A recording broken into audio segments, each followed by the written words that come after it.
Best of r/Tales from Retail episode 128. Subscribe for Reddit videos daily. You forced me to. Little backstory. My school finished at 3:15 p.m. and work started at 4 p.m. I always try to get into work early, so my dad drives me from one side of town, where the school and my home is located, to the other, where work is located, so I always get to work around 3:35 p.m. dressed in uniform. It is also important to know that I have my learner's license and can't drive myself around yet legally, so this happened about 4 days ago. I was working at the checkouts at work when two people I recognized from a couple of my classes walked up to me. Classmate 1 equals CM1, classmate 2 equals CM2, me equals M. CM1, man, you got here quick.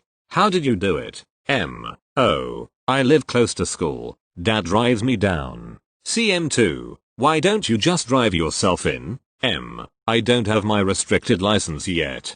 CM1, just steal your mum's. M. Oh, I can't. CM2, come on OP, we know you're a goody two shoes, but live a little. Why can't you take your mum's license? M. She doesn't need one.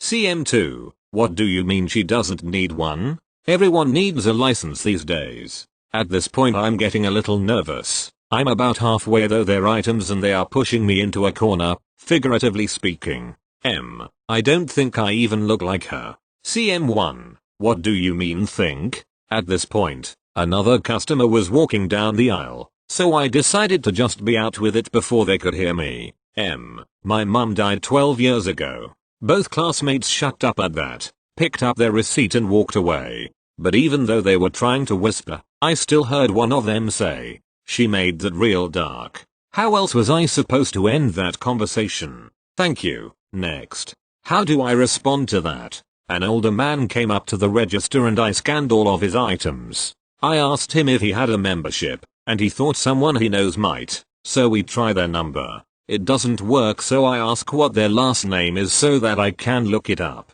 He spells it out and I find someone with the correct last name. I say, is it under first name? He says, yes, that's my daughter, but she won't be using it anytime soon. This seems like he opening this for a conversation. I say, why is that? He says, don't you recognize her name? I look again. No. He says, oh, I thought everyone in town heard. She and others was killed by her husband last Thursday. He says all of this very matter-of-factly. I'm in shock. I say something along the lines of that's horrible. I'm so sorry. I don't know what to say after that. He leaves. Later I realize that I actually have met the girl before. I'll admit I went home and cried. Definitely not the average thing posted on this sub, but months later and this experience is engraved into my brain. Thank you. Next. The angry lady in the check. The first attempt. This may end up being a saga of several stories, as honestly I had no end of problems with this same lady over the course of a year. It ended rather spectacularly, but I don't want to spoil things. Okay, some background. At the time this story takes place, I was a young assistant manager of a clothing store, in training to take over the store from the existing manager who was moving on to another store that was set to open soon. During my training, it was made clear to me that we could only accept checks, paper checks. That should give you an idea when this took place, that were drawn on a bank located in our state. We were forbidden from accepting starter checks, checks where you had to write in the name and address, as well as checks drawn on banks that were out of state, even if that bank also had branches in our state. Now the first two were down to simple fraud, as there was, at the time, a thing where people would deposit the minimum to open an account, get the starter or write-in checks, and go on a spending spree. It'd take 3 or 4 days for the fraud to be found out, and by then the person was long gone. The last one, the out-of-state thing, though, well, that one was harder to explain. See, at the time, the state I was in had this law on the books that basically stated that if a person from out of state bounced a check, then that person would be charged with felony fraud charges, even if it was the first time, or just a simple mistake. Furthermore, any employee who accepted an out-of-state check, regardless of how long they worked for the company, would be fired on the spot. So, Onto the story. It's getting close to Christmas, and business is booming. Even for our small store, it's apparent we're going to make well above what we had been projected of making in sales based on past sales. I'm doing my thing in the men's department, working on selling a suit to a gentleman, when a call comes over the PA. Management to women's apparel for customer assistance. Okay, that's rare. Usually meant some customer was pissed at a cashier for something, but truth be known that rarely happened. Usually the customer just came to track down any available manager. I pass my sale off to the clerk, and head over in the direction of women's apparel. Not her name, the women's department manager, is standing at the register with this lady who I'll call Princess due to how she was acting. Says something to the lady, whose face is screwed up like she took a massive bite out of a salted lemon, and then heads my way. Mr. Fox, we have something of a problem here.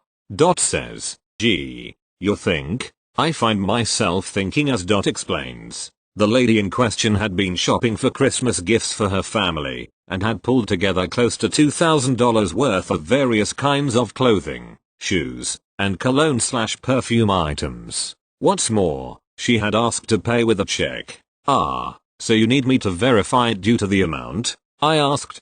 That was another weird little thing with the store. Checks over $200 had to have management verification or approval to be used. It was more a formality than anything, and we tended to just check it, and then initial them before heading back to whatever we were doing. Ah, no, well yes, but number. There's a problem. Says, and hands me the check. I glance down at it, see it's drawn on a Florida bank, and inhale sharply. I glance back at the lady, who's giving me looks that could kill, and back to So what do we do?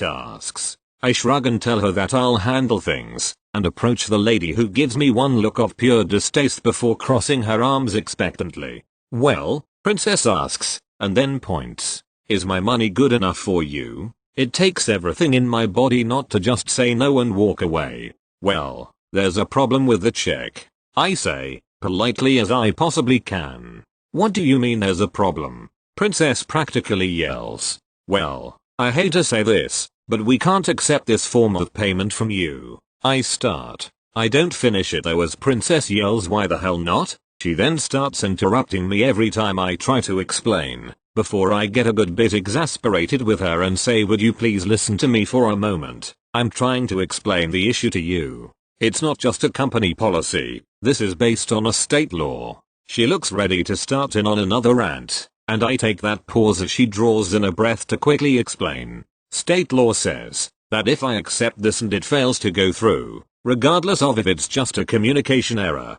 your bank's closed the day they call for payment, or God forbid, it bounces, then a felony warrant for interstate fraud will be taken out on you, and you will be arrested and charged. The penalty for that being a fine of about $50,000, and a minimum of 5 years in state prison. Well, my money's good. She spits at me. Figuratively, not literally. Be that as it may, I can't accept this. I say, standing my ground. Well, Wally World does. She retorts. They're able to instantly draw from the bank account. We don't have that system here. It doesn't hurt that they have stores in your home state, and we do not. Do you have any other method of paying? I ask again, through mildly clenched teeth as she's getting on my nerves at this point. Princess just points at the check, that's it. So either take it or I'll take my business elsewhere. I'm done with her at this point, and turn to Go ahead and put that all in the back. We'll put it back on the shelves in the morning. I say, and hand her the check back. From the shocked look on her face, it's apparent she didn't expect me to actually stand my ground. Proceeds to grab up the items, doing as I instructed, while I hand Princess her check back. She just stands there, looking like a fish out of water for a bit, and then heads outside. I figure she's leaving. I was wrong. Probably 20 minutes pass, when in comes a couple police officers. They head over to speak with who calls management back to her department. As I approach, I see that Princess is there, along with the officers. One of them approaches me, and says that Princess had called them to report that I had stolen purchases she had made, taking them and putting them in the back after she had already paid for them. The officers wanted my side of the story, which I gave, within earshot of Princess. He ended up shooting herself in the foot about halfway through the officer talking to me, as I was explaining the problem to him, by screaming tell him that he has to take my check. I want my purchases. The officer promptly turns on her and asks her to repeat that, and she does, before he says I thought you said you'd already bought them. She blinks, realizing her mistake, but the damage is done. The cops are simply done with her. They instruct her to leave, making it very clear that everything I had previously said about the check was true, if oversimplified. She however refuses to leave, doubling down on the idea she would force us to take her check. At this point, it's close to closing. I've got work to do, and this lady is giving me a pounding headache. I want her out of the store, pure and simple. So, I opt to use one more thing from my arsenal. I turn to the officer and say I don't want her in the store, and I don't want her ever coming back. The officer nods, understanding the wording here, and tells Princess in no uncertain terms that she's now trespassed from the store, and if she ever sets foot in it again, she can and will be arrested. Princess eventually does leave, and the saga of dealing with her ends for about 6 months. It was a nice quiet time, right up to the point that her door face once more darkened my store's doors. Thank you. Next. The smoker. I know it's not as out there as some other stories here, but still find it funny and thought I'd share. A few years ago, I worked as a cashier at the front end of a pharmacy. It was my first job, about a month or two after I started, and I thought I'd seen a lot. The key word there is thought. It was nearing the end of my shift and the store was basically empty and I had finished all facing all the aisles and stuff, so my manager let me chill for the last few minutes. At that point a guy walked in and bought a pack of cigarettes. He was polite and didn't make a fuss when I carded him, as a lot of people did, so he paid, and just as he was exiting I saw him take out a pocket knife. He was already out of the store, so I was pretty sure he wasn't robbing us, but just in case I watched him from the window while pretending to face behind the counter, and I'll never forget what I saw. I watched as this man cut off the bottom section of the box, then the top section. He pulled a grill lighter out of his pocket, lit all 20 cigarettes and smoked the entire pack at once. I just stood there dumbfounded as this man exhaled in a way that I could only describe as throwing up a cloud. I don't judge people for smoking, you do you, but if I could I would give those lungs a medal for having to endure that. After that he walked out of my view and I never saw him again. TLDR, I watched in horror as a man smoked 20 cigarettes at once. Thanks for reading if you got this far. Thank you. Next. Sir, I don't think this is you. About 10 years ago I worked at a chain hardware and home improvement store. Back then their return policies were pretty straightforward, and returns cashiers were allowed to refuse returns based on those policies. One such policy was that any return without a receipt, and over $25, required a valid government-issued identification, license, passport, military etc. So, I'm working the returns counter, my favorite assignment because I was allowed to actually not take abuse from customers. This customer comes in for a return and drops about $150 of rechargeable lithium batteries on my desk. I ask him for his receipt. He doesn't have it. I inform him of the policy requiring it and he says he left it in his car, he'll be right back. Now these batteries were a high theft item, and usually in those scenarios they would say they'd be back, leave the item on my desk,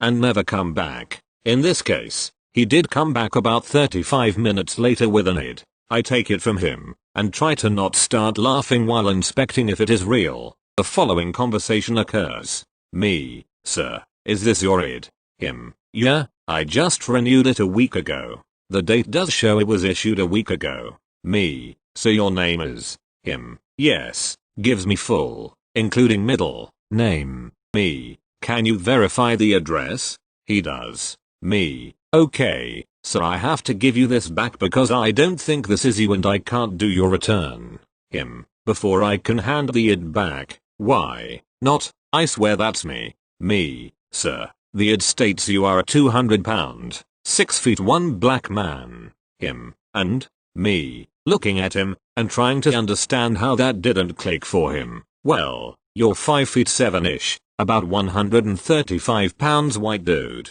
We stare at each other for a moment. He slowly takes his ID and leaves. I called a manager to mark the batteries as a recovery and we had about 25 packs stolen the week before and have a laugh about it. Note, my state, I don't remember if others do, lists your height, age, eye color and weight on your license with your picture. Edit. Formatting.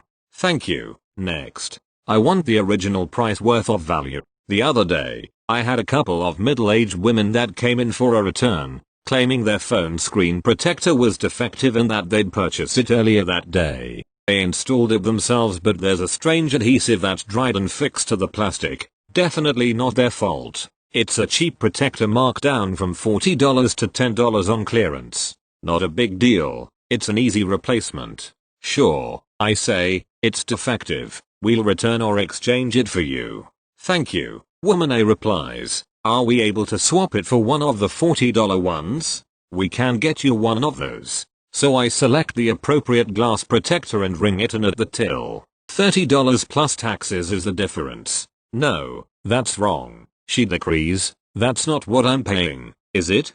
That's correct. $40 to $10 equals $30. That's how much you owe. Woman A, but the one I purchased is regularly priced at $40. You should give me that value for the protector back. Me, did you pay $40 for the screen protector? Well, no, but that one, she points to the defective plastic discarded to the side of the till, isn't any good and I want the value of it back. You're getting the value of it back. We can swap it for the same one if you like, and we can verify that it's in working condition. Hoping to provide a solution. But it's met with an indignant no. There's no way to check if the plastic is damaged before you unpeel it, otherwise I would have seen it beforehand. Let's check. And so, I opened the case, and voila, the plastic is perfectly intact. Okay, so you're going to install it for me on my phone? Sure, it's a $15 charge for us to install it, we're happy to do it for you. But it's $0 for me because I'm such a great customer.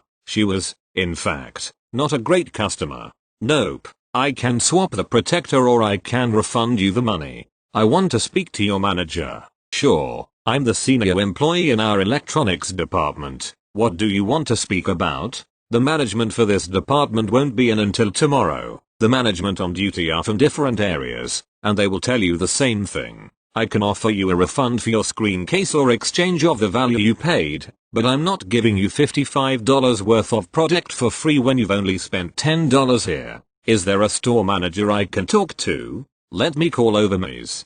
Manager. She's management. After a minute, Ms. Manager comes over to speak with the customer. Woman A, hi, you're the manager? This man has been presenting himself as management and he is refusing to help me. I wanted to exchange this phone screen and he's not giving me the value of it back. Ms. Manager, well, he knows more about this than I do. What did you say? I repeat the same thing I've been saying for the last 5 minutes. We can refund you your money or you can put the $10 towards a different screen protector. Ms. Manager, that sounds reasonable to me. Which option would you like? Woman A, this is unbelievable. Your other locations don't treat me this poorly. I want the value of my case. It's $40. Me, we're offering you the value back. You paid $10. You get $10. Just because it's on clearance doesn't mean you get the original price back. Woman B, come on, let's just take our business to redacted. They at least know how customer service works. Woman A agrees and the pair leave. Without returning their screen protector they'd spend 20 minutes arguing about. Me, okay, have a nice day. Thank you. Next. Sometimes retail is worth it. Mobile post. Sorry. I work for a popular mobile store. I was working alone, open to close the other day. Busy all day. I was stressed and feeling exhausted from the constant retail persona that we all do. I finally got a chance to breathe. Sat in the back for a few minutes. An elderly lady meandered in with a thick Italian accent. I thought she was angry about something, lol. She needed help getting a popular communication app to be able to keep in contact with her family who is still in Italy. I set it up, showed her how to use it, she wanted some contacts deleted, etc. She was so elated that I had sat with her and showed her everything. We talked about Italy, her family, things she did during the day, how she loves baking. It was enjoyable at least. She came in today. I thought maybe for more help, which was fine. I'm happy to do it. Instead, she hands me a plate and told me that she made me homemade biscotti, a family recipe from her days in Italy. It was so sweet and I felt so appreciated. So sometimes, retail is worth it. And yes, the biscotti is perfect and delicious.